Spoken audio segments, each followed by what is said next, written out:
The idea that you can drink something and lose belly fat sounds like something you'd hear in a late night ad. And to be fair, most of those claims fall apart the moment you look at them closely. But this is where things get interesting. There's a very real, very specific way certain ingredients can influence how your body handles fat, especially the kind that builds up around your stomach. Not by melting it overnight, not by doing something unnatural, but by shifting the signals your body uses every single day to decide whether to store fat or burn it.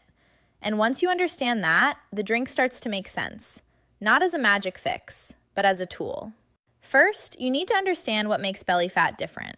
The fat around your abdomen, especially the deeper layer known as visceral fat, isn't just sitting there, it's active. It releases chemical signals, hormones, and inflammatory compounds that affect how your entire metabolism behaves. This type of fat can actually encourage your body to store more fat in the same area. It creates a loop. More fat leads to more inflammation, and more inflammation leads to more fat storage. So if you want to break that cycle, you have to do two things at the same time. You need to reduce that internal inflammation, and you need to improve how your body handles blood sugar and insulin, because insulin is one of the strongest signals your body uses to decide whether to store energy as fat or use it. This is where the drink comes in. It's simple, but each ingredient has a purpose. Start with warm water, not hot, not cold. Warm water is easier on your digestive system first thing in the morning and helps everything activate gently. Then add 2 tablespoons of raw apple cider vinegar. This is one of the most important parts. The acetic acid in it has been shown to help reduce spikes in blood sugar and improve how your body responds to insulin. When your insulin response is more stable, your body is less likely to store excess energy as fat, especially in the abdominal area. It also interacts with enzymes involved in fat creation, subtly shifting your metabolism away from storage and more toward usage. Next comes fresh ginger. Not powdered if you can avoid it, fresh is more potent. Ginger contains compounds that help reduce inflammation inside the body. And this matters because visceral fat thrives in an inflammatory environment. Lower that inflammation, and you start weakening the signals that tell your body to hold on to that fat. Then add Ceylon cinnamon. This part is often misunderstood. Most people use the common version of cinnamon without realizing there are different types. Ceylon cinnamon is the one that's better suited for regular use. It helps improve how sensitive your cells are to insulin, which means your body needs less insulin to manage blood sugar. Less insulin means fewer store fat signals being sent throughout the day. Now squeeze in the juice of half a lemon. This adds compounds that support digestion and liver function, both of which play a role in how your body processes fats and toxins.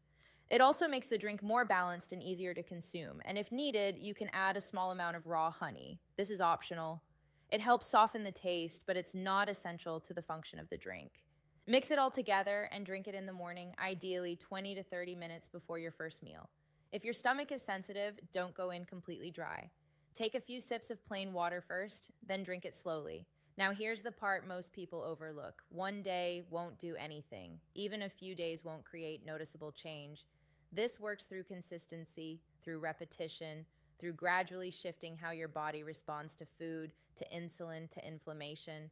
When you do this every morning, you're not forcing your body to change, you're guiding it. Over time, your blood sugar becomes more stable, your energy becomes more even, your cravings start to reduce, not because you're resisting them, but because your body isn't asking for them as aggressively. And that's when things start to shift. Not dramatically at first, subtle changes, less bloating, a slightly flatter feeling around your stomach, clothes fitting just a bit differently. But those small changes compound, and if you combine this with a couple of simple habits, like reducing refined sugar and taking a short walk after your largest meal, you start attacking the problem from multiple angles. You're lowering inflammation, you're improving insulin response, you're increasing how your body uses energy instead of storing it. That's how the cycle breaks. Not through extremes, not through shortcuts, but through small, consistent actions that align with how your body already works. And over time, those actions build momentum. Because the goal isn't just to lose belly fat, it's to change the internal signals that created it in the first place. And once those signals change, the results tend to follow.